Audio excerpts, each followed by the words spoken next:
Bismillahirrahmanirrahim. Assalamualaikum warahmatullahi wabarakatuh. Selamat bertemu kembali pada video asesmen dan evaluasi pembelajaran biologi, di mana pada video kali ini kita akan menjelaskan tentang materi selanjutnya, yaitu keterampilan proses sains, di mana ini adalah salah satu keterampilan yang perlu diterapkan dan dilatihkan kepada peserta didik, terutama dalam mata pelajaran IPA, baik fisika, kimia, biologi. Ya, baik, kita langsung saja untuk masuk pada pembahasan selanjutnya, di mana tentu kita sebagai seorang guru harus benar-benar ingat bahwa pembelajaran itu tidak harus selalu berorientasi pada hasil belajar.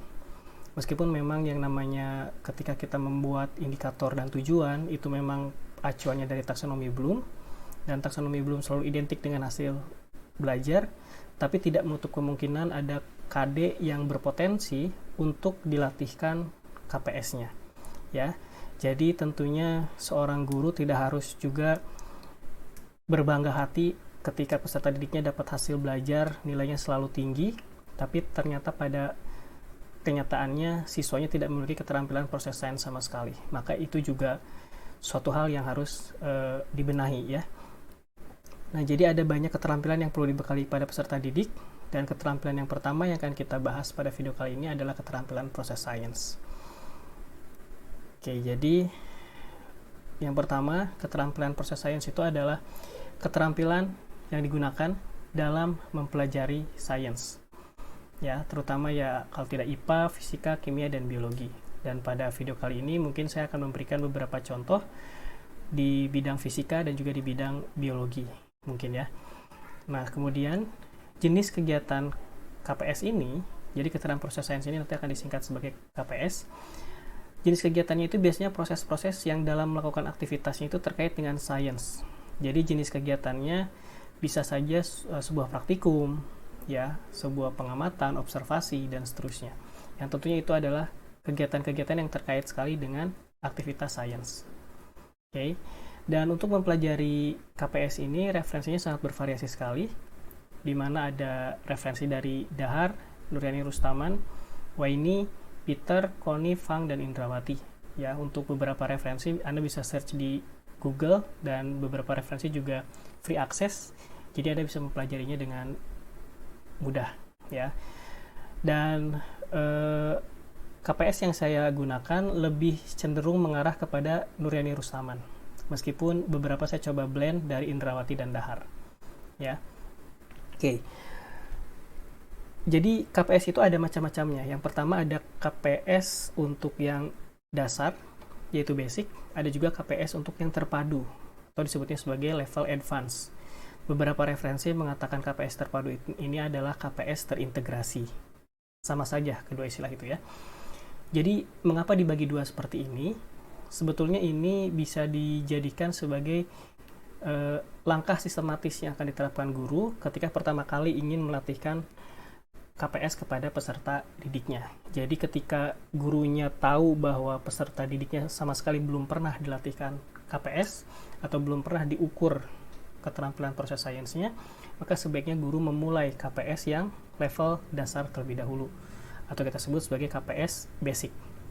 Nah, nanti setelah KPS dasar atau KPS basic ini terbiasa, peserta didiknya sudah mulai paham tentang indikator-indikator yang harus dilakukan dalam kegiatan aktivitas sainsnya di kelas masing-masing, baru nanti pada pertemuan berikutnya ketika ada kompetensi dasar lagi yang berpotensi untuk di KPS-kan, maka guru bisa menaikkan level KPS-nya ke KPS terpadu atau KPS integrasi atau KPS advance. Ya, jadi sebetulnya agak kurang tepat juga ketika siswa langsung benar-benar dimasukkan ke dalam KPS terpadu tanpa melewati KPS dasar. Tapi ketika gurunya menerapkan keduanya sekaligus, yaitu KPS dasarnya juga dan KPS terpadunya juga, maka itu tidak apa-apa, ya, karena memang tahapannya sistematis. Tapi agak kurang tepat kalau tiba-tiba langsung dilatihkan KPS terpadu atau advance. Dan kemudian hakikat KPS ini pada dasarnya sudah dimiliki oleh peserta didik. Jadi sebetulnya peserta didik itu atau kita semua sudah punya keterampilan proses sains di dalam cara berpikir kita sehari-hari. Hanya masih terlalu sederhana dan perlu dirangsang dan perlu dilatihkan. Ya, jadi hanya karena tidak terbiasa saja siswa melakukan kegiatan KPS, makanya hal ini perlu dilatih. Karena memang sehari-hari kita selalu ber-KPS sebetulnya. Seperti misalnya ketika kita menyalakan televisi dengan remote, kemudian remote-nya tidak bisa dioperasikan, dipijit apapun, TV-nya tidak bisa menyala dan seterusnya, maka kita secara spontan akan membuat rumusan masalah. Sepertinya masalahnya adalah karena baterainya habis. Ya. Kemudian kita berhipotesis bahwa remote-nya pasti akan nyala lagi kalau baterainya diganti. Itu kan sebetulnya secara tidak langsung kita sedang berhipotesis sebetulnya. Dan kemudian kita melakukan eksperimen dengan cara pergi ke warung, beli baterai, kemudian balik lagi ke rumah, kita coba ganti baterai yang lama diganti dengan baterai yang baru, dan ternyata remote-nya berjalan. Nah, berarti yang sebelumnya kita lakukan itu adalah bereksperimen. Ya, mencoba-coba apakah memang hipotesisnya terjawab atau tidak, itu dengan cara bereksperimen. Nah, jadi sebetulnya KPS ini sudah ada dalam diri siswa, hanya perlu dibiasakan dan perlu dilatih. Kemudian, umumnya model pembelajaran yang cocok untuk melatih KPS adalah inquiry ilmiah. Ya, di mana inquiry ini levelnya ada beberapa level, ada level 1, 2, 3, dan 4. Ya, mungkin dalam video kali ini kita tidak akan membahas lebih dalam tentang inquiry ilmiah, tapi setidaknya model inquiry ilmiah saya berikan gambaran singkat saja bahwa model ini memang mengedepankan kegiatan eksperimen, observasi, pengamatan, atau praktikum, sehingga akan sangat tepat sekali kalau LKPD-nya dibuat dan disusun berbasis keterampilan proses sains. Ya, dan juga diukur nanti setelah menyelesaikan LKPD-nya. Seperti itu. Oke, kita lanjut. Jadi ini adalah beberapa hal yang perlu diperhatikan ketika kita ingin menyusun instrumen soal berupa tes terkait KPS. Ya, beberapa karakter yang perlu diperhatikan. Yang pertama, kita coba bahas dulu yang pertama. Oke, yang non-concept burden. Di sini KPS itu ketika Anda membuat soal KPS, soal tersebut tidak boleh dibebani konsep. Nah, di sini mungkin sebuah tanda tanya besar bagaimana kita ingin membuat soalnya terkait suatu konsep, tapi kok soalnya tidak boleh dibebani konsep. Maksudnya apa? Nah, sebetulnya beberapa mahasiswa-mahasiswa saya sebelumnya itu menganggap bahwa tidak boleh dibebani konsep itu tidak boleh ada istilah-istilah. Seperti misalnya membawa istilah metabolisme, fotosintesis, kemudian siklus biogeokimia, dan seterusnya. Nah, itu adalah suatu konsep-konsep, nah katanya seperti itu, sehingga tidak boleh dimasukkan ke dalam KPS. Sebetulnya tidak juga ya, maksudnya konsep ini adalah KPS ini tujuannya adalah untuk melihat dan mengukur keterampilan yang dimunculkan oleh siswa. Harapannya kan adalah siswanya memunculkan keterampilannya dalam proses sains. Tapi keterampilannya itu tidak muncul karena siswanya tidak paham apa yang harus dia lakukan karena isi soalnya terlalu dibebani dengan konsep yang dia sama sekali tidak paham tentang hal itu. Misalnya gini, untuk menanyakan jari-jari empulur itu tersusun atas jaringan apa, Anda membuat soalnya adalah inisial ray pada organ batang tersusun atas jaringan yang disebut. Nah, jadi siswa di sini bingung memberikan jawabannya karena dia tidak tahu istilah inisial ray ini apa. Yang padahal inisial ray itu bahasa sederhananya adalah jari-jari empulur. Jadi bisa dibayangkan kalau inisial ray-nya diganti oleh jari-jari empulur, mungkin siswa tidak akan dibebani oleh konsep. Nah, jadi maksud dibebani oleh konsep ada seperti itu. Ya, tapi soal yang tadi itu bukan contoh soal yang ada hubungannya dengan keterampilan proses sains, bukan ya. Tapi saya memberikan contoh bahwa maksudnya dibebani konsep itu adalah seperti itu. Jadi sebetulnya siswa tahu jawabannya, hanya terkendala karena dia tidak paham dengan konsep yang disajikan di dalam soal. Jadi keterampilan proses sainsnya terhambat. Seperti itu ya. Jadi gunakan saja istilah-istilah yang mudah dipahami. Atau alternatif yang kedua, yang ini, Anda boleh membebani konsep sebetulnya, hanya konsep tersebut yang Anda cantumkan di dalam soal KPS itu adalah konsep yang diklaim siswa sudah paham. Ya, siswa Anda sudah paham. Misalnya gini, Anda mengajar siswa SMA, ya, Anda mengajar siswa SMA kelas 10, kemudian Anda ingin memberikan soal KPS yang ada kaitannya dengan biotik dan abiotik. Jadi pertanyaannya adalah misalnya, silahkan pergi ke kebun halaman sekolah dan catatlah semua komponen biotik dan abiotik yang ada di sana. Nah, dalam hal ini, biotik dan abiotik untuk siswa SMA kelas 10 itu bukan konsep yang dibebani. Ya, karena biotik dan abiotik sudah pasti dipahami oleh siswa karena di SMP sudah ada konsep ekosistem. Dan di SMP ekosistemnya sudah pernah membahas tentang biotik dan abiotik. Nah, dalam hal ini, biotik dan abiotik bukanlah konsep yang dibebankan karena sudah dipahami siswa.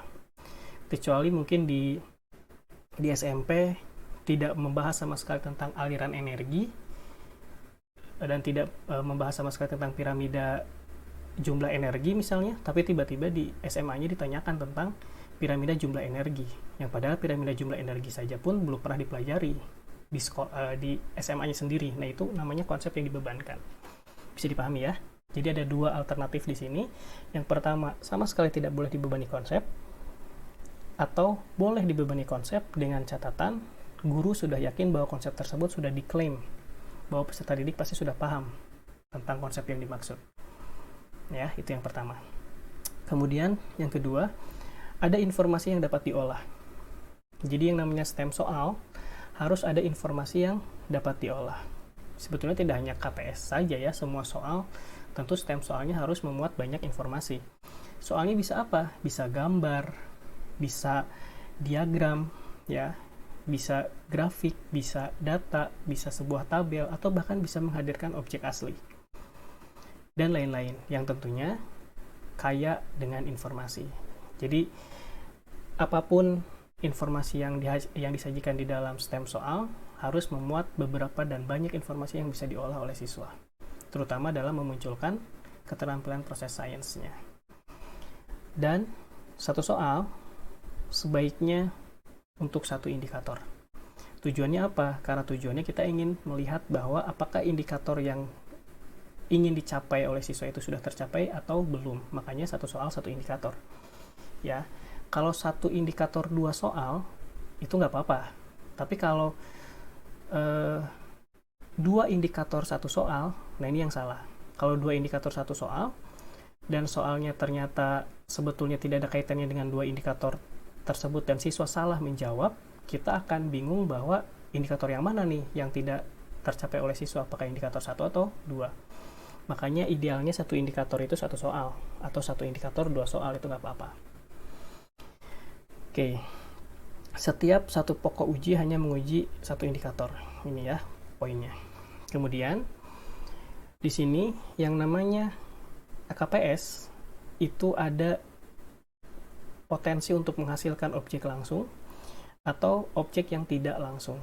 Jadi dalam memberikan pertanyaan, terutama terkait indikator tertentu, sebisa mungkin hadirkan objek langsung, objek nyatanya, objek real.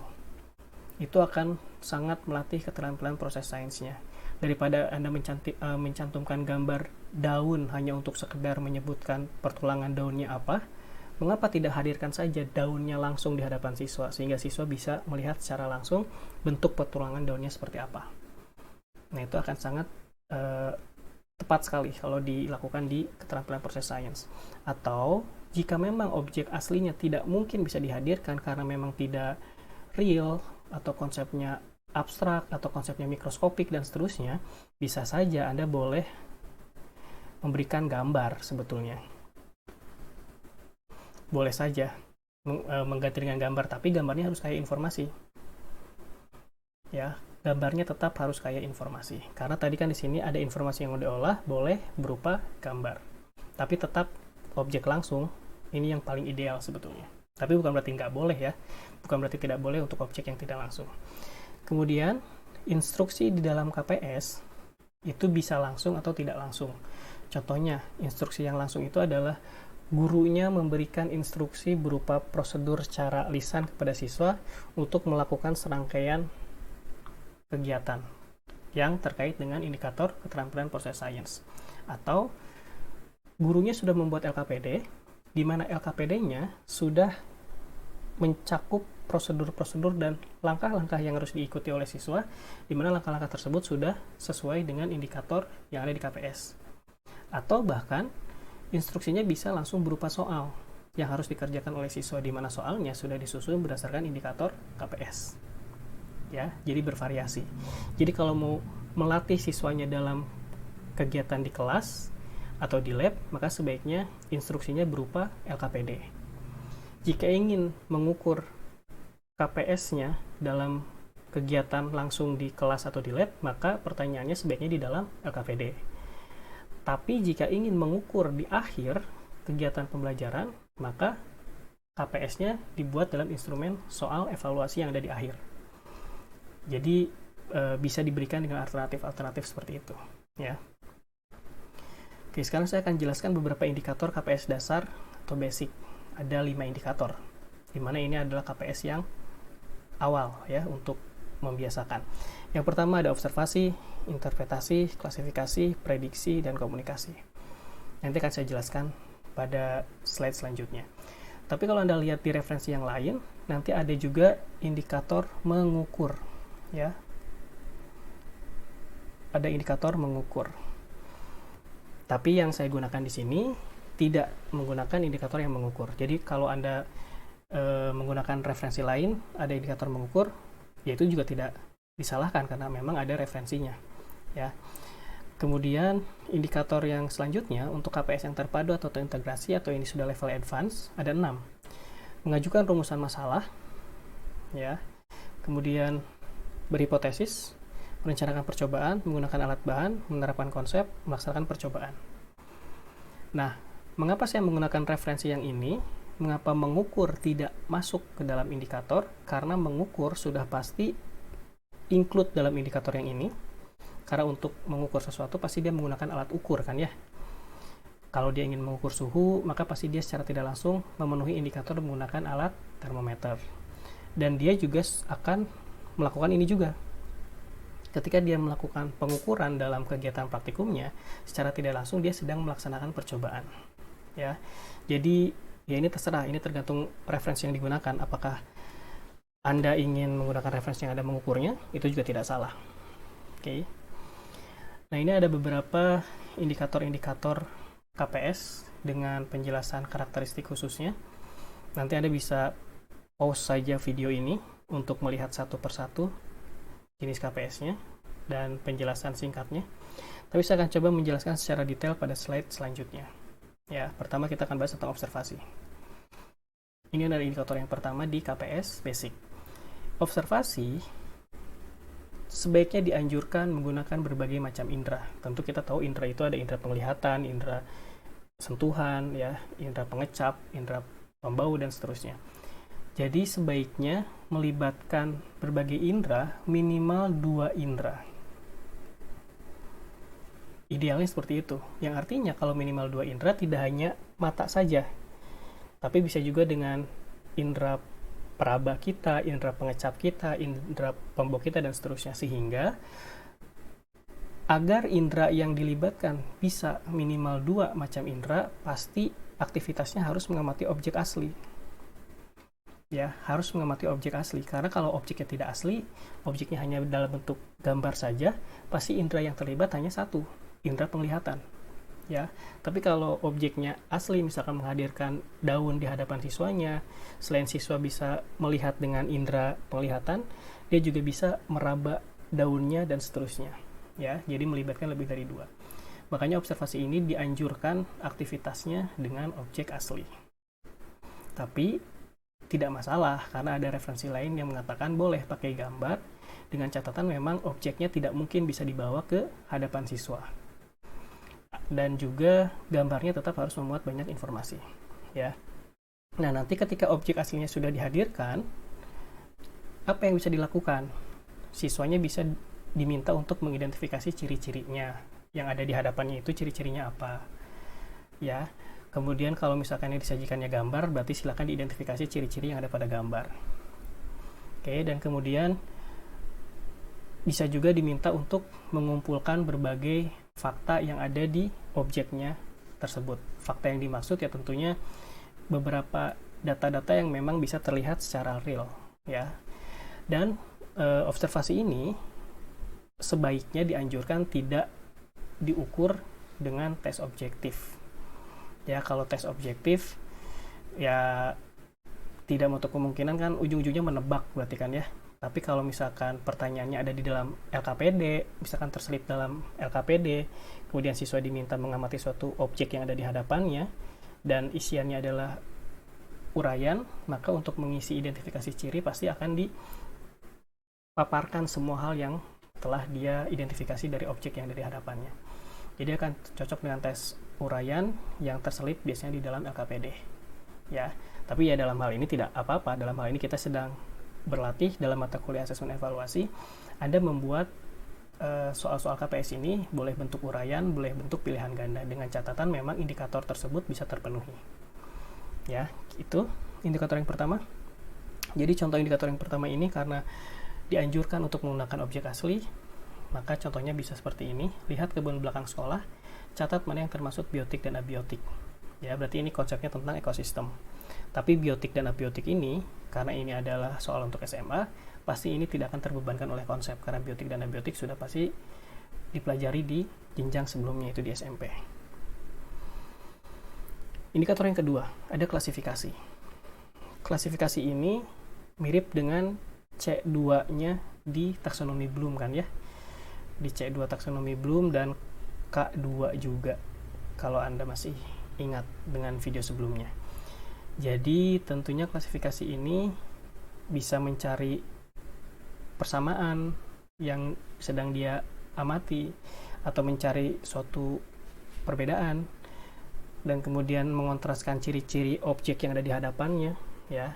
Objek yang ini, objek yang ini, objek yang ini, ciri-cirinya apa itu benar-benar dikontraskan sehingga terlihat sangat berbeda. Yang tentunya semua hal itu dilakukan dengan cara membandingkan. Jadi tentu si objeknya tidak hanya satu, ya, minimal 2 dan lebih dari 2 itu akan lebih baik lagi. Membandingkan kemudian juga bisa juga bermuara kepada pengelompokan. Jadi setelah berhasil mencari persamaan, berhasil mencari perbedaan dari proses membandingkan, ujung-ujungnya nanti akan dikelompokkan ke dalam kelompok mana objek-objek yang tadi sudah dibandingkan. Ya, yang tentunya itu adalah dasar dari klasifikasi. Jadi memang ini mencatat setiap pengamatannya secara terpisah karena ada beberapa macam objek yang tentunya setiap objek akan memiliki data identifikasi ciri yang berbeda-beda. Ya, oke, itu untuk klasifikasi. Ya contohnya mirip dengan taksonomi Bloom yang C2K2 mungkin, tapi tidak boleh dibebani konsep. Gunakan istilah-istilah yang familiar dikenal oleh siswa, gunakan terminologi-terminologi yang sudah diklaim bahwa itu pasti sudah hafal, sudah tahu maknanya apa karena sudah diajarkan di jenjang sebelumnya. Itu, ya. Kita lanjut lagi. Indikator yang ketiga adalah interpretasi. Oke. Interpretasi ini sebetulnya hal yang paling gampang adalah menyimpulkan. Jadi stem soalnya disajikan suatu data yang kaya informasi, di mana data tersebut diminta untuk disimpulkan. Ya datanya bisa berupa apa saja, misalkan data tabel, grafik, diagram, dan seterusnya, itu juga tidak dipermasalahkan, yang nantinya diminta untuk menyimpulkan. Tentu untuk menyimpulkan seperti ini, siswa harus mampu menghubung-hubungkan hasil pengamatannya. Jadi kalau ada tabel, misalnya ya, kalau ternyata stem soalnya tabel seperti ini, maka di dalam tabel-tabel ini tentu akan ada hasil-hasil pengamatannya kan ya, ada hasil-hasil pengamatan yang kemudian hasil-hasil pengamatan ini bisa dihubungkan antara data yang satu dengan data yang ini, data yang ini dengan data yang ini, yang pada akhirnya nanti dibuat suatu kesimpulan. Ya. Oke, dibuat suatu kesimpulan. Seperti itu ya. Oke, kemudian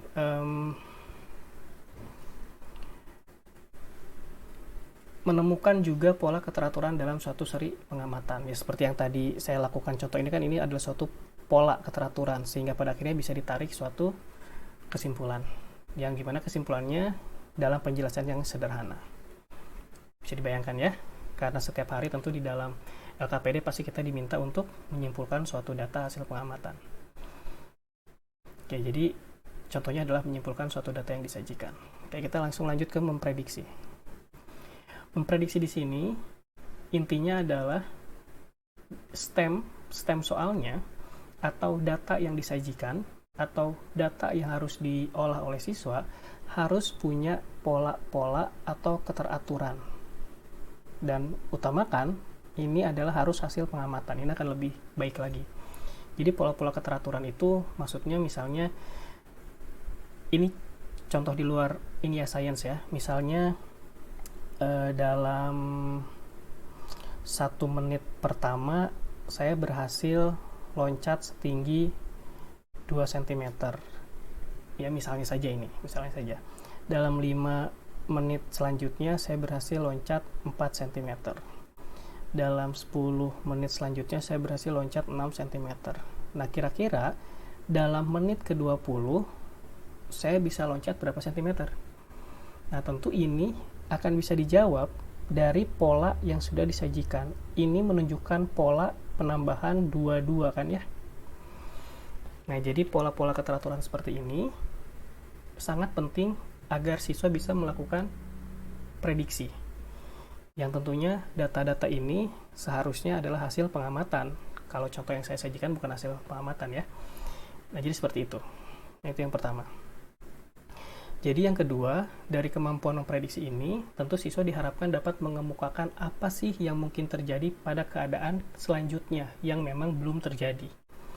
Seperti kita melihat misalnya, kalau hari ini jam 4 sore awannya sudah mulai mendung, tidak ada cahaya matahari, kemudian ada awan yang tebal berwarna hitam, pasti kita sudah memprediksi sebentar lagi akan hujan.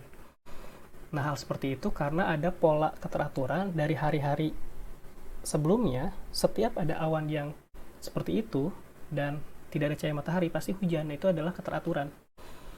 Jadi, hal seperti itu yang harus dilakukan oleh siswa. Dan tentunya datanya harus dibuat atas dasar observasi, tidak boleh asal-asalan. Ya, jadi sebuah hasil pengamatan. Misalnya, saya kasih contoh seperti yang tadi saya sebutkan, memprediksikan nilai yang akan muncul pada data kesekian. Gitu ya. Oke, lanjut lagi, mengomunikasikan sekarang. Mengomunikasikan ini hal yang paling mudah kalau saya pribadi adalah mengubah bentuk data. Jadi tentu ada data 1 diubah ke dalam data 2. Yang diubah apa? Bentuknya, bukan isinya. Ya misalnya dari grafik menjadi tabel, dari tabel diubah menjadi diagram batang, dari diagram batang misalnya diubah jadi scatter plot, mungkin jadi histogram dan seterusnya. Itu namanya mengomunikasikan, ya, mengubah bentuk data satu ke dalam bentuk data yang lain, tapi isinya tidak diubah, yang diubah hanya bentuknya, ya, pemaknaannya masih sama saja. Oke, seperti itu. Atau dalam kegiatan realnya, ketika Anda di kelas bersama siswa Anda misalnya, siswa Anda diminta untuk menggambarkan data empiris hasil percobaan yang telah dilakukan. Jadi tentu siswa Anda sudah diminta untuk praktikum, mengisi laporan praktikumnya, dan di situ ada instruksi siswa harus membuat grafik atau tabel atau diagram hasil pengamatan, dan diminta untuk mendeskripsikannya ke depan kelas. Itu juga bentuk empiris, ya. Itu juga sudah termasuk ke dalam bentuk empiris. Atau siswa tidak perlu mempresentasikan di depan, tapi dari awal siswa melakukan proses praktikum, siswa diminta untuk membuat tabel. Itu juga sudah masuk ke dalam mengomunikasikan. Jadi kalau yang ini terkaitnya dalam kegiatan LKPD, ya. Atau biasanya setiap Anda selesai praktikum, bagi siswa setiap selesai praktikum pasti diminta untuk membuat laporan. Nah, itu juga salah satu indikator mengomunikasikan. Atau setelah selesai praktikum diminta presentasi, itu juga mengomunikasikan. Atau diminta ketika presentasi membaca grafik atau tabel diagram. Nah, tapi untuk ini saya agak menghindari, karena apa? Membaca grafik itu akan bias dengan indikator dari interpretasi. Interpretasi juga kan sebetulnya menyimpulkan suatu data yang disajikan, di mana tentu data tersebut bisa grafik, tabel, dan diagram yang tentunya harus dibaca juga oleh siswa agar dia bisa menyimpulkan. Jadi untuk yang ini, saya pribadi tidak menggunakan karakteristik yang ini. Jadi saya mencoba menghindari, ya, karena khawatir agak sulit dibedakan dengan indikator interpretasi. Atau dalam suasana belajar di kelas, siswa saling mendiskusikan hasil kegiatannya. Itu juga mengomunikasikan. Berarti yang paling tepat untuk dijadikan soal biasanya yang ini ya. Nah, ini yang paling tepat dijadikan soal. Oke, dan juga ya sisanya itu hanya ada di LKPD mungkin. Oke, mudah-mudahan bisa dipahami ya sampai sini ya. Nah, jadi apakah karena tadi saya mengatakan perubahan bentuk data satu ke dalam bentuk data yang lain, apakah perubahan bentuk dari tabel ke kalimat sederhana bisa dijadikan sebagai contoh indikator mengomunikasikan? Misalnya, saya meminta siswa untuk lihatlah tabel yang disajikan pada soal. Silahkan jelaskan tabel tersebut dalam bentuk kalimat sederhana. Nah, itu juga mengubah sebetulnya ya, mengubah data pertama yang bentuknya tabel, tiba-tiba diubah menjadi data yang kedua dalam bentuk narasi deskriptif. Nah, tapi dalam hal ini kita tidak bisa masuk ke dalam indikator komunikasi. Kenapa? Karena itu akan overlap dengan penjelasan dari indikator interpretasi. Ya, karena interpretasi juga menyimpulkan tentu dalam bentuk narasi deskriptif. Ya, mungkin untuk hal ini data 1, data 2-nya lebih baik data 2-nya jangan berupa teks, ya. Kemudian mengajukan pertanyaan. Nah, ini indikator yang ke-6. Mengajukan pertanyaan itu sebetulnya pertanyaan apapun dalam kegiatan pembelajaran sains yang muncul dari siswa, apapun itu pertanyaannya, itu sudah masuk ke dalam siswa sudah melakukan indikator mengajukan pertanyaan. Seperti siswa memberikan pertanyaan tiba-tiba entah di tengah pembelajaran, entah saat praktikum, entah saat apa, bertanya dengan apa, bagaimana, mengapa, dan seterusnya, itu sudah mengajukan pertanyaan. Ya. Itu kalau terjadi secara spontan. Oke, atau bahkan siswa bertanya kembali pada guru untuk meminta penjelasan ulang tentang apa yang telah dijelaskan. Itu juga sudah indikator keterampilan proses sains. Tapi bagaimana jika indikator KPS untuk mengajukan pertanyaan kita buat dalam bentuk soal? Karena yang ini semua kan terjadi hanya dalam kegiatan yang spontan. Tapi kalau kita buat dalam soal, saya menggunakan yang ini. Mengajukan pertanyaan berlatar hipotesis. Berarti mengajukan pertanyaan yang dimaksud adalah rumusan masalah. Ya, sebaiknya ini. Jadi minta siswa membuat rumusan masalah dari suatu data yang telah disajikan. Ya. Karena siswa itu harus terbiasa dalam membuat rumusan masalah. Apalagi kalau sudah masuk jenjang universitas, rumusan masalah akan selalu ada dalam praktikum-praktikum. Bahkan dalam skripsi pun ada rumusan masalah. Nah, jadi siswanya diminta untuk membuat rumusan masalah, di mana rumusan masalah tentu harus membawa variabel bebas dan terikat. Ya. Ini akan ideal sekali. Rumusan masalah seperti ini akan ideal sekali. Misalnya apa? Misalnya, bagaimana hubungan antara percepatan dengan gaya? Nah, ini adalah bentuk pertanyaan rumusan masalah. Variabel bebasnya yang mana? Percepatan. Variabel terikatnya yang mana? Gaya. Nah, ini akan lebih baik lagi. Tapi tentu siswa untuk bisa membuat rumusan masalah seperti ini, pasti di atasnya harus ada stem yang berisi data-data yang mengarah kepada siswa untuk berpotensi membuat rumusan masalah seperti itu.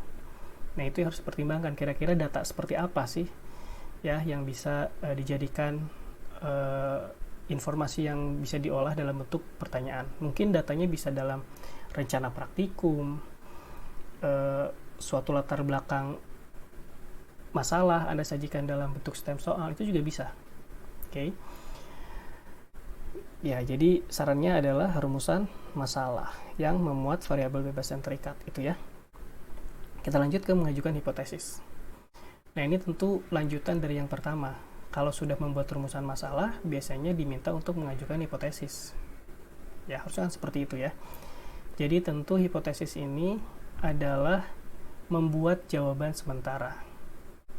Oke, membuat jawaban sementara. Untuk sementara saya tidak menggunakan yang ini.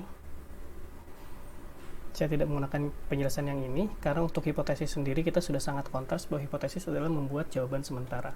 Jadi kalau ada rumusan masalah yang seperti ini, bagaimana hubungan antara percepatan dengan gaya?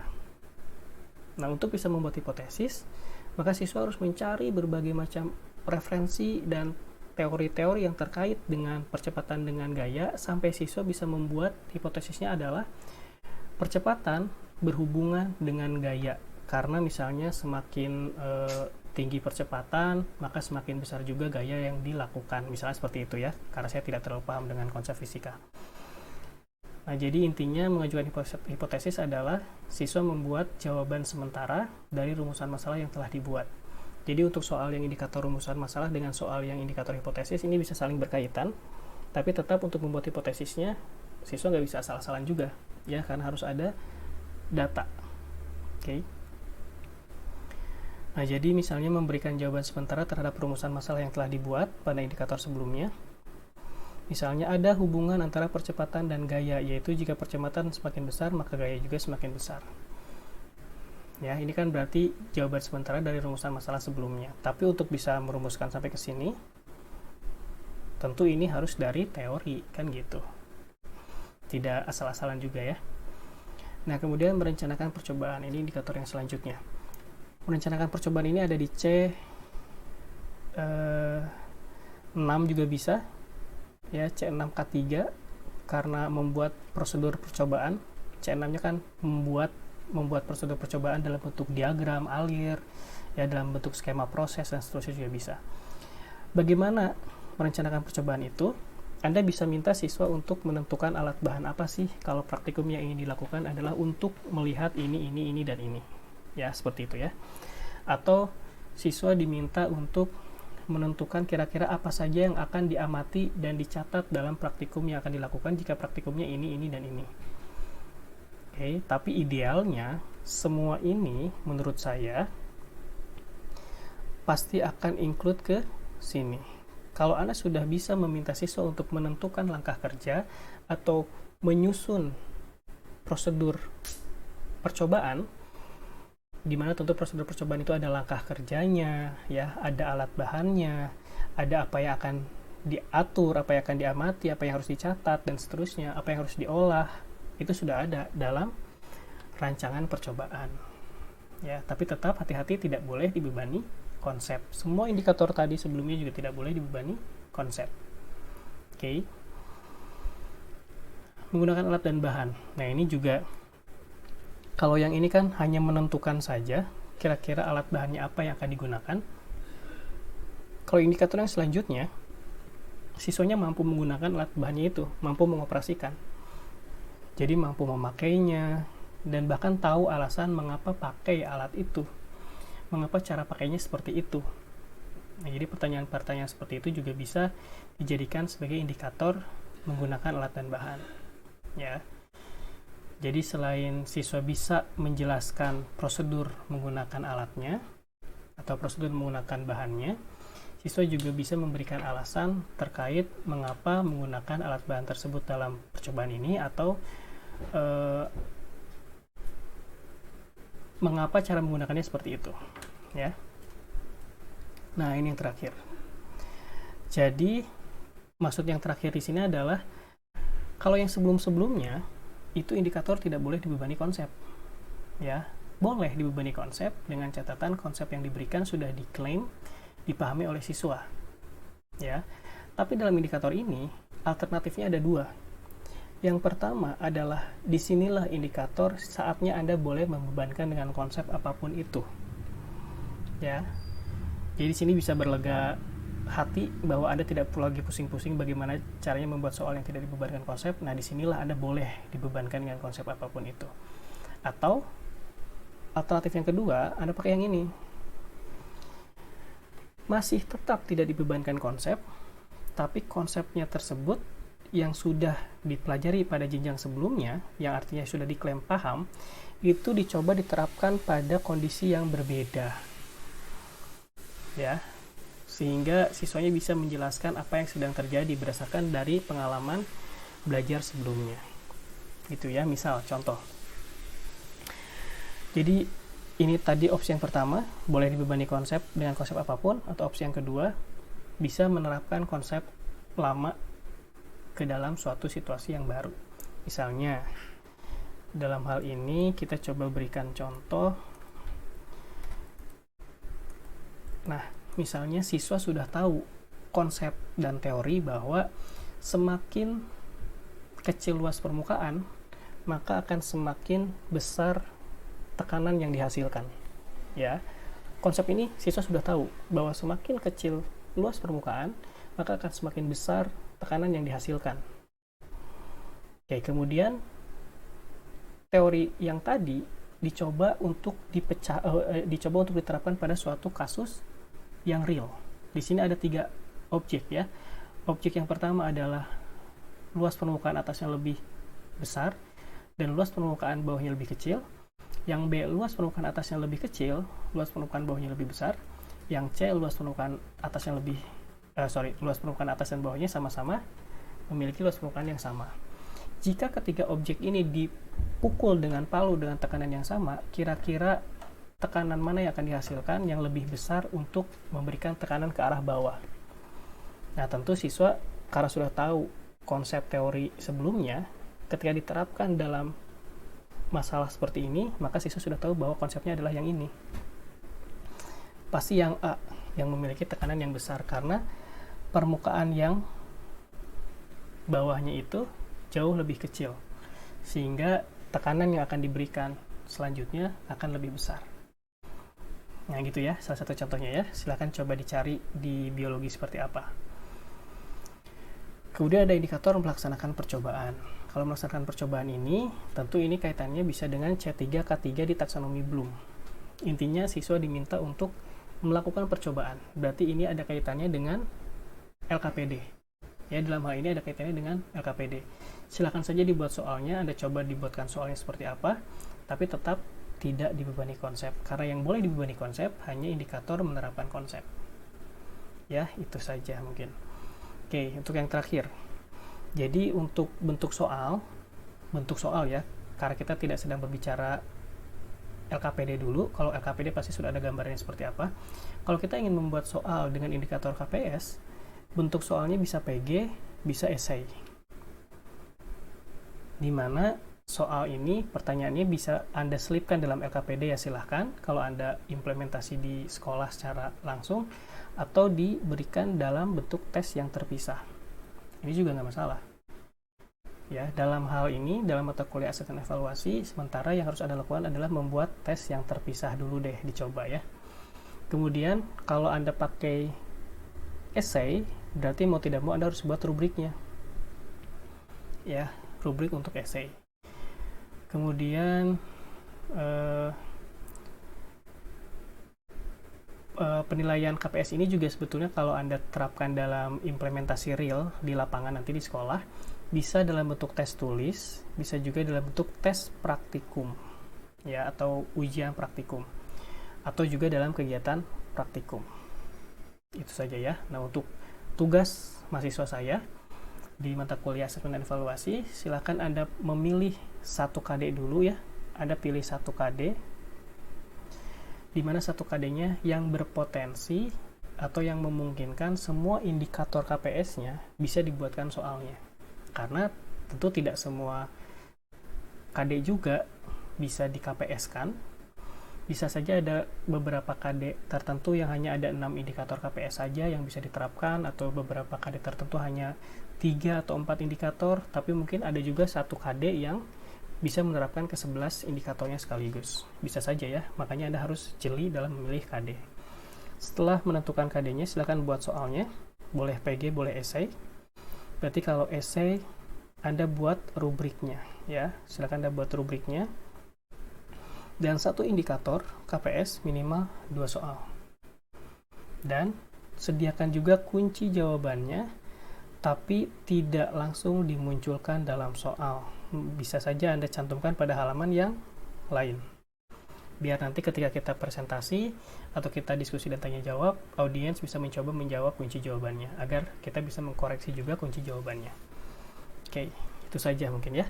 Jadi dalam video kali ini sekali lagi ini adalah beberapa teknik bagaimana menerapkan KPS dalam pembelajaran sains, terutama fisika, biologi, dan kimia. Tapi dalam video kali ini kita fokus ke biologi.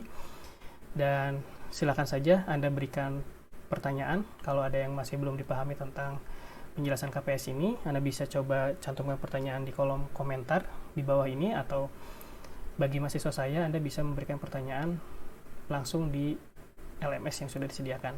Ya, itu saja mungkin.